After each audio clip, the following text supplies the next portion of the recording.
नमस्कार। आज हम बात कर रहे हैं अमेरिका के पूर्व राष्ट्रपति डोनाल्ड ट्रंप की उस हालिया धमकी के बारे में जिसमें उन्होंने चीन पर आप सोचिए 200% तक टैरिफ लगाने की बात कह दी है। विश्लेषण की गहराइयों में उतरते हैं, कोशिश करते हैं समझने की कि भाई ये सिर्फ व्यापार युद्ध की जो पुरानी कहानी है उसका कोई नया चैप्टर है या फिर इसके तार शंघाई सहयोग संगठन मतलब SCO जैसी बड़ी भू राजनीतिक बिसात से जुड़े हैं। शुरुआत करते हैं, ये धमकी दी कब गई और कहां, मतलब माहौल क्या था? हाँ, तो ये बयान तब आया जब ट्रंप ओवल ऑफिस में थे और दक्षिण कोरिया के राष्ट्रपति ली जे म्यूंग से मिल रहे थे। दिलचस्प बात यह है, जैसा आपने कहा कि मुलाकात तो दक्षिण कोरियाई राष्ट्रपति से हो रही थी, लेकिन निशाना सीधा चीन पर साधा गया। हाँ, शायद ये ट्रंप का अंदाज है, मतलब वो जानते हैं कि वो कुछ भी कहेंगे तो दुनिया भर में सुर्खियां बनेंगी, चाहे कॉन्टेक्स्ट कोई भी हो। हाँ, ये अंदाज तो बिल्कुल जाना पहचाना है। उन्हें टैरिफ किंग भी तो कहते हैं। पर क्या ये पहली बार है कि वो टैरिफ का इस्तेमाल मतलब इस तरह कर रहे हैं? अरे बिल्कुल नहीं, उनका तो पूरा राष्ट्रपति काल ही देख लीजिए, टैरिफ की धमकियों और एक्शन से भरा पड़ा है। पहले भी उन्होंने चीन पर आरोप लगाया था कि वो अमेरिका में ड्रग्स भेज रहे हैं, फेंटेनिल वगैरह, और उस पर भारी भरकम टैरिफ लगा दिए थे। अच्छा। चीन ने भी फिर पलटवार किया था, टैरिफ लगाए थे, और बात सिर्फ चीन तक नहीं रुकी थी। उन्होंने तो ब्रिक्स देशों को भी, मतलब ब्राजील, रूस, भारत, चीन, दक्षिण अफ्रीका, इनको भी धमकी दी थी। ब्रिक्स को भी? हाँ, कि अगर डॉलर के दबदबे को चुनौती दी, जिसको डी-डॉलराइजेशन कहते हैं, तो 500% तक टैरिफ लगा देंगे। तो ये टैरिफ वाला हथियार चलाना उनके लिए कोई नई बात नहीं है, बिल्कुल नहीं। तो इस बार ये जो 200% की धमकी है, इसमें क्या कुछ खास है, कुछ नया लग रहा है? ये रेयर अर्थ एलिमेंट्स वाली बात काफी सुनने में आ रही है, ये क्या मामला है? हाँ, देखिए, ये रेयर अर्थ एलिमेंट्स मतलब REE वाला जो पहलू है, ये बहुत अहम है इस पूरे मामले में। आसान शब्दों में कहें तो ये कुछ ऐसे खनिज हैं तो आजकल की हाईटेक दुनिया के लिए बहुत ज़रूरी हैं।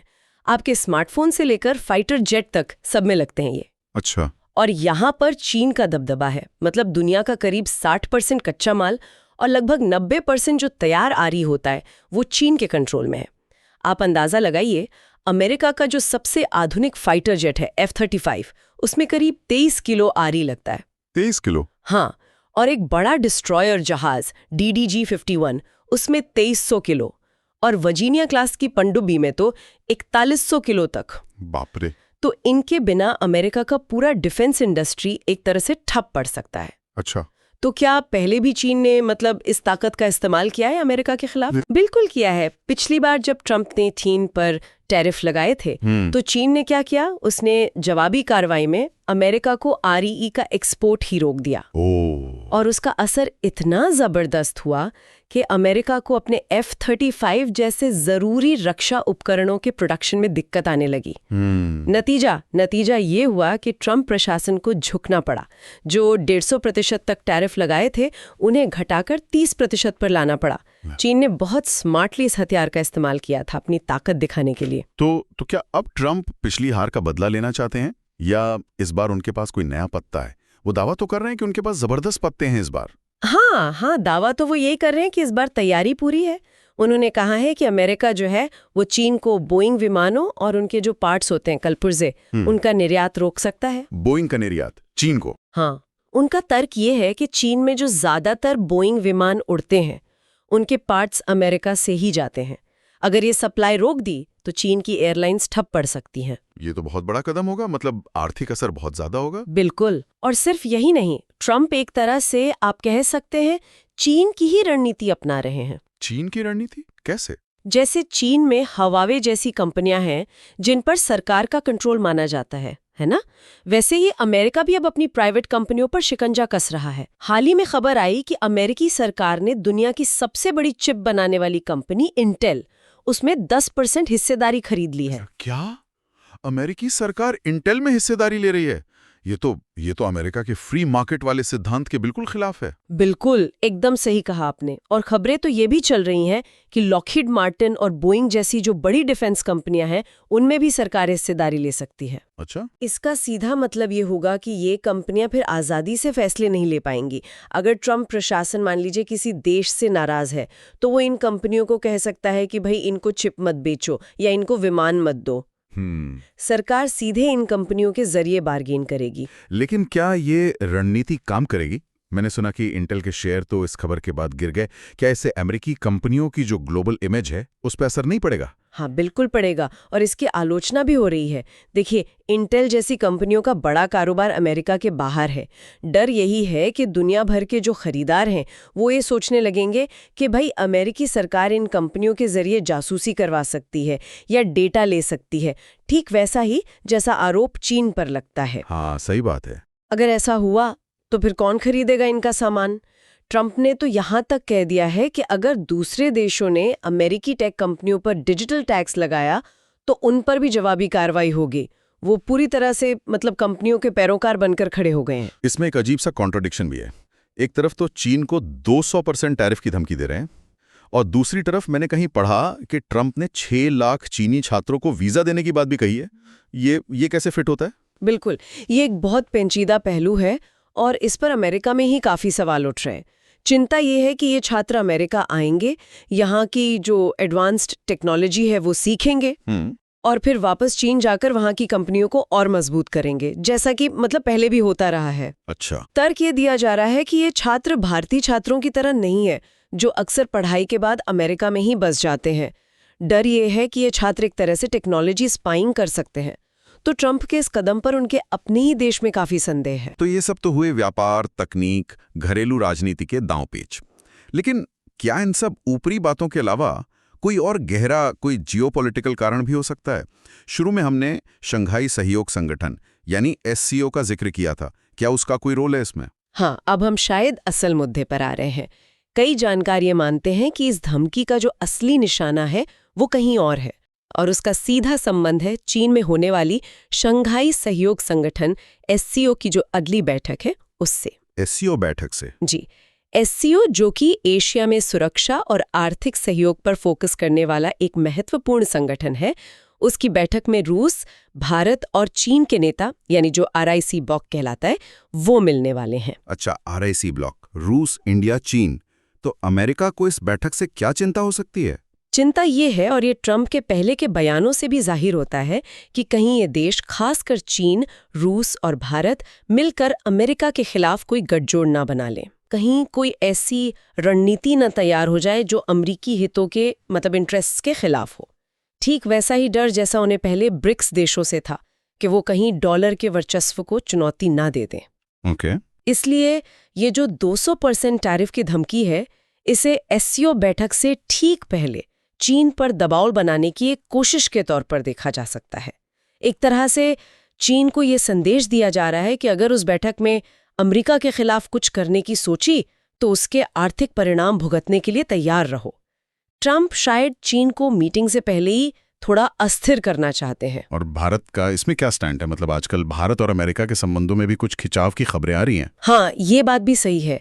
भारत ट्रंप के जो पिछले टैरिफ फैसले थे, खासकर स्टील और एल्युमिनियम पर जो लगाए गए थे, उनसे खुश नहीं था। एक आम धारणा ये बनी थी कि दोस्ती की बात तो होती है, लेकिन व्यापार के मामले में भारत के साथ सही बर्ताव नहीं हुआ।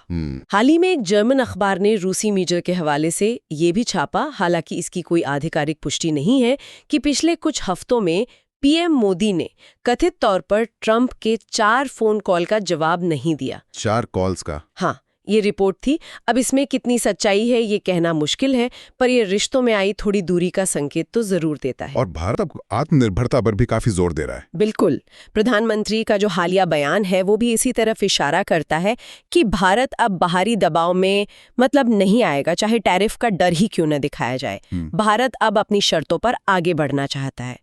और दिलचस्प बात यह है, और शायद ये अमेरिकी कार्रवाइयों का एक अनइंटेंडेड नतीजा हो सकता है, कि भारत और चीन के बीच नजदीकी बढ़ती दिख रही है। अच्छा। PM मोदी का बहुत गर्मजोशी से स्वागत कर सकते हैं। इसके साथ ही IMF भी कह रहा है कि भारत और चीन दुनिया की सबसे तेजी से बढ़ने वाली अर्थव्यवस्थाएं हैं। ये सब चीजें मिलकर अमेरिका की चिंता बढ़ा रही हैं कि कहीं ये एशियाई दिग्गज मिलकर एक नया पावर बैलेंस न बना दे। यानी अमेरिकी दबाव अनजाने में भारत और चीन को करीब ला रहा है। ये तो वाकई एक दिलचस्प मोड़ है। अच्छा, अब वापस उस शुरुआती बात पर आते हैं। ट्रंप ने ये धमकी दक्षिण कोरिया के राष्ट्रपति के सामने ही क्यों दी? इसका क्या मतलब निकालें? हाँ, दक्षिण कोरिया वाला एंगल भी बहुत महत्वपूर्ण है। देखिए, दक्षिण कोरिया हमेशा अपने पड़ोसी उत्तर कोरिया से खतरा महसूस करता है।